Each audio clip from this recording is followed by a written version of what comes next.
Good evening, traders. Alright, I'm going to start my first video on a series of strategy tests. I'm going to try to do one of these at least a couple times a month, if not every week. I'm going to also try and shoot this straight through with minimal editing, so I'm probably going to flub it up here and there a couple of times. Alright, what we're going to be testing today is something I'm calling the Extreme Reentry with a T2. This is based on a number of tools from Rob Mitchell at indicatorsmart.com. There'll be links to these tools in the comments below. And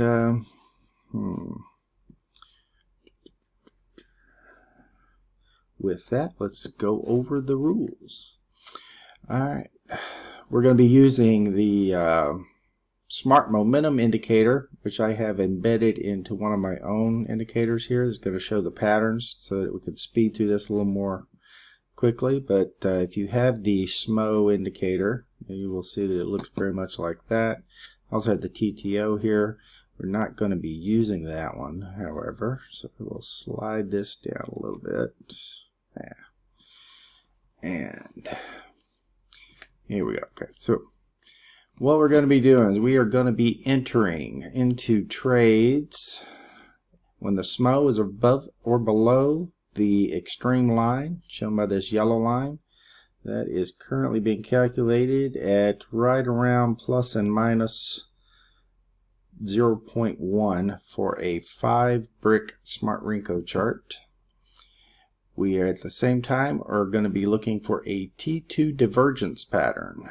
If you're not familiar with Rob's T2 Divergence pattern, it is an instance where the indicator is making a new low and price is making a higher low. And here I have the line drawn there indicating that that is the T2 Divergence. This should be with the cycling. The other aspect of this is if the SPB, that's the cyan and red colored line, if the trade is in the direction of the SPB, then it's on and it happens on a reversal bar, that is enough to enter the trade. If it is against the SPB, like for example right here, we have a extreme and a T2, but the SPB is cyan. We'd be waiting for the background color to also go red, which it did do until this continuation bar. Alright, we can re-entry. We will see a number of instances where this sometimes will happen and we'll get a trap. So if we get a 5-tick trap, we can re-enter that if we get the color change on the reversal bar or the next continuation bar. All traps will require the background color before re-entering. And with that, let's get started. All the trades in this example happen between 7 a.m. and 3 p.m. Eastern Time. We're testing the crude oil 520 contract. And with that, here we go. So, here is our first trade. It is cycling down, so we will take that, and we actually had, let's see what my settings are. I need to update a setting here, my apologies. We'll look at the settings right after this, but we're doing 3 positions, and we got 12 ticks out of that as it came back above. Actually right here, okay, so this one's with the, and I'm actually showing that I would enter on this because I would have gotten the alert. They were having a T2 with the out of bounds there, or outside the extreme. I'm going to keep scrolling. Obviously, there was a whole lot of opportunity that we're skipping by. We've had some unprecedented volatility lately.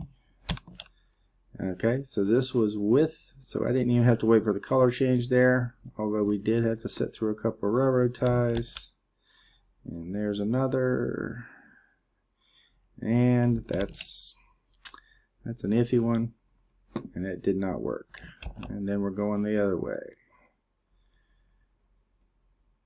And right there, that's not going to work out very well either. We're going to have a lot of this. Okay, this is an example of a trap that I was mentioning. So that one gives a full stop out, 45 ticks loss. Then we get to come back and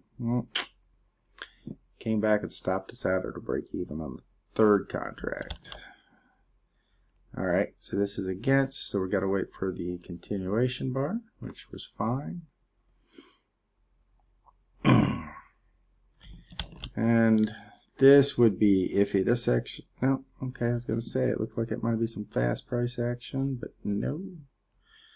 Trade markers, if you are putting a marker on a bar that has the same timestamp within 1 second by default, you can increase that. As the prior bar, it will tell you that that is a fast bar and you might not want to put your marker there.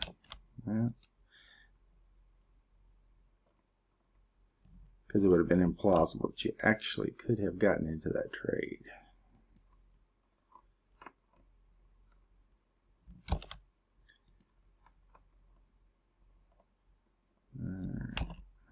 You see, we're getting best trades are definitely when everything's in agreement. When you got the cyan, SPB, green background, T2s, and extremes. That one will be fine. Alright, until there, still got our two. Anytime we get two continuation bars, it's going to be a profitable trade. This one's not going to be very good. Oh, actually it worked. I had some wicks that were just enough.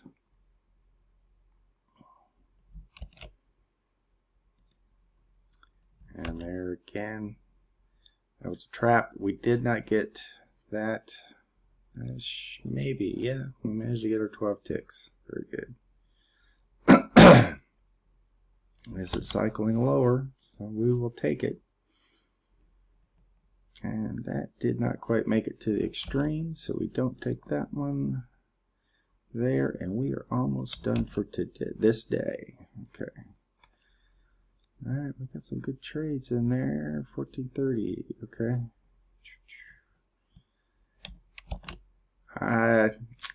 It's there. Honestly, I would probably not have taken this trade because it's kind of clearly going down. But for completeness, we will put it there. Alright, so that is it for, that was actually for yesterday, 3/23. Recording this on Tuesday evening, 3/24. So let us now go to today. We'll add these. I've already marked up the prior week. And then we will look at the full test shortly. This is not with the trend, and it did not get a background color change until here. That was a little too late, so that is a new trade. Way down there. Sure, yeah. Actually, that was before 7 o'clock as well. All right. There. That is a very deep retracement, but it works. Deep retracements are always going to be against the SPB color. Almost.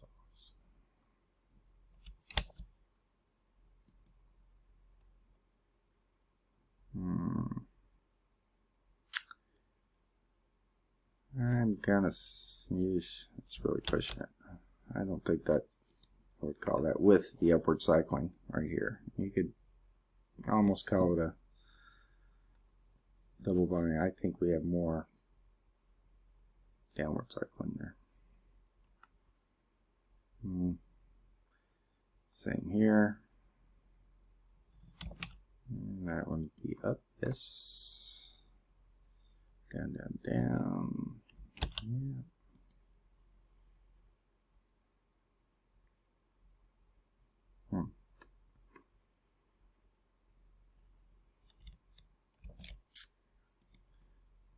up. Call that down. It's against. So gotta wait for the continuation bar. Oh, we almost got through today. Today had almost back to normal volatility. That would be one. A full loss on that. Then it went 15 ticks. That's a little more than I would call a trap. And 13, yep. Okay. Right there, if you're really on it, would have gotten the same results if you waited for the continuation bar. That's against. So we get there, and we're 15. Okay. So we are done. So let's look at our results and see how we did. Recalculating. All right.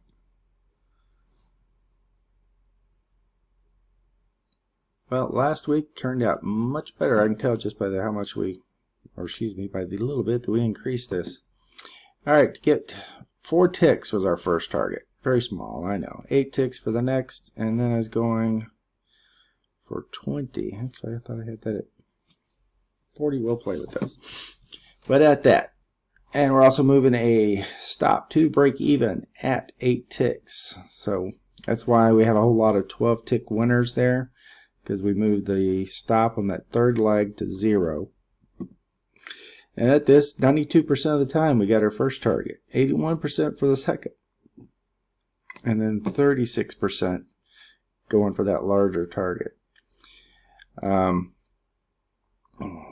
That low percentage with the 15 and 20, it actually gives a negative edge. Now if I increase, excuse me, not if I did increase, but if I do away with the break-even stop, you will see this should go to a positive number.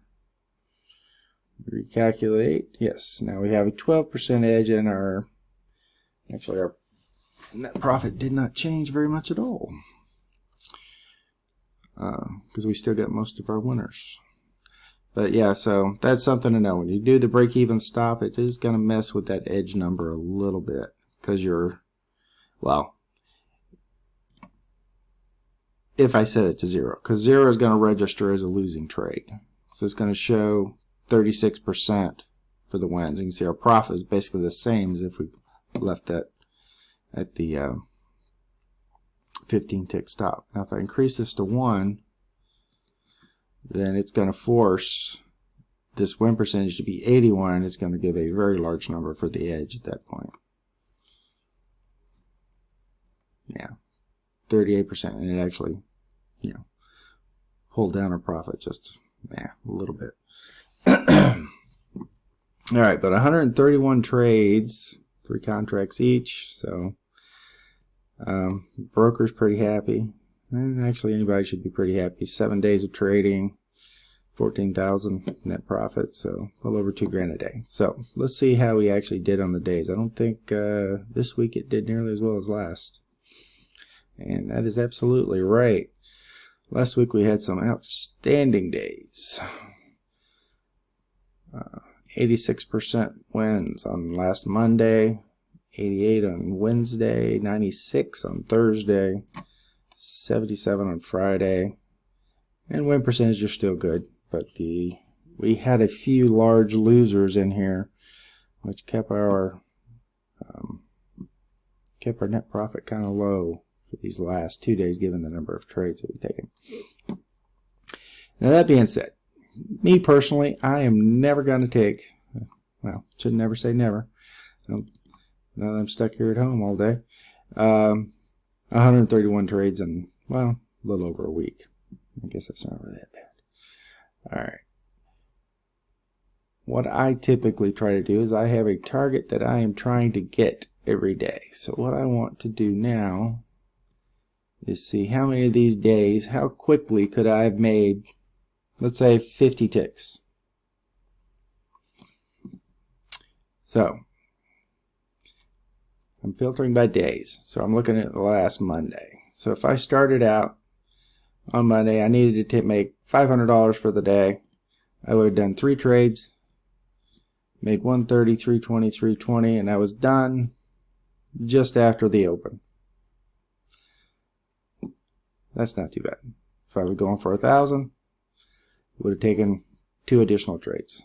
Like I said, Monday was a very good day. Now if I change this to Tuesday, I can do the same thing for Tuesday. So Monday, we made it in 3 trades. Let me make note of that.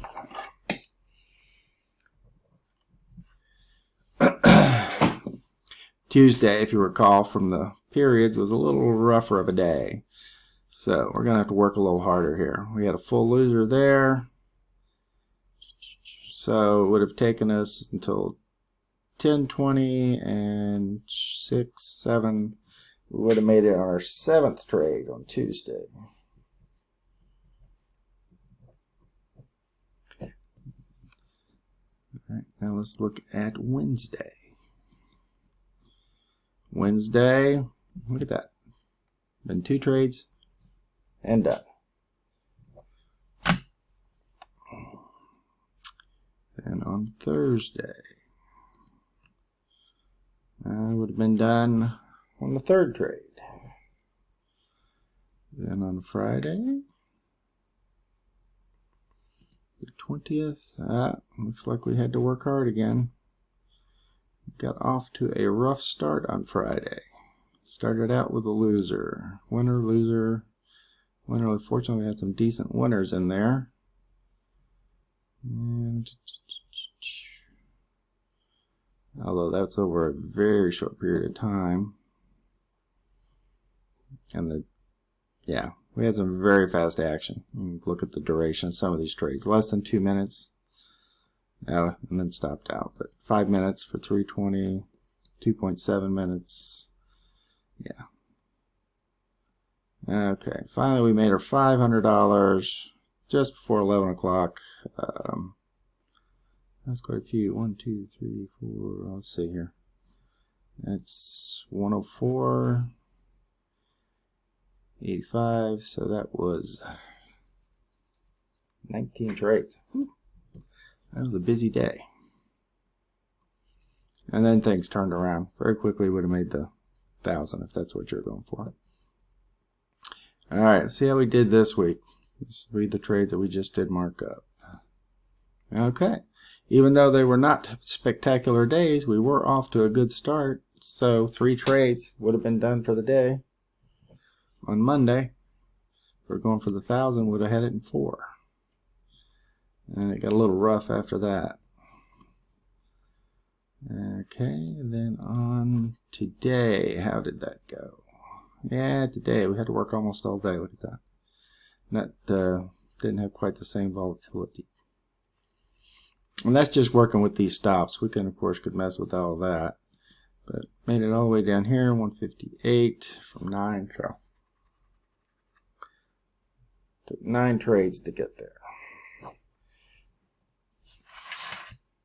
So, in a nutshell, so 10, 12, 15, 15 to 19, 34, 37, 40,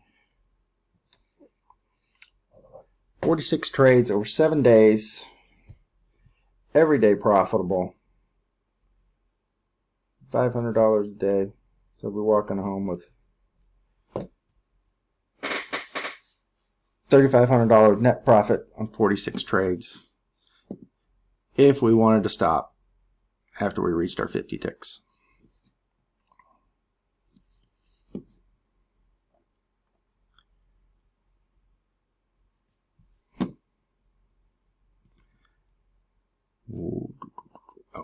I need to unfilter because we're only looking at 1 day here. I was going to say, why do we only have 40 ticks? Oh, there. I was using that too. Actually improved it a touch. Alright.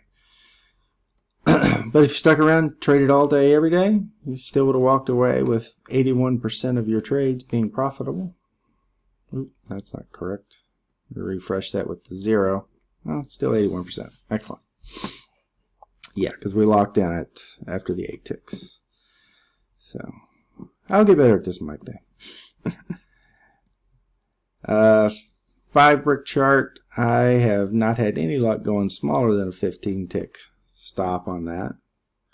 perhaps we'll come up with some. I heard about a strategy today that may allow us to work with a smaller stop, something with the SSTs. Maybe we will take a look at that next week. But that is it in a nutshell. Anything else I want to cover? That's the main thing that I wanted to cover. If anybody's not familiar with these tools, check out some of the other videos. We have another strategy video that Rob did where he talks about his indicators and the trade markers, which is the purpose of this video, is actually showing off the trade markers, not so much the strategy, but showing what you can do. For anybody that has the trade marker program, I will save this trade marker file and make it available in a link in the comment section below. All right. That will do it for today. I look forward to speaking to you again next week. Good evening.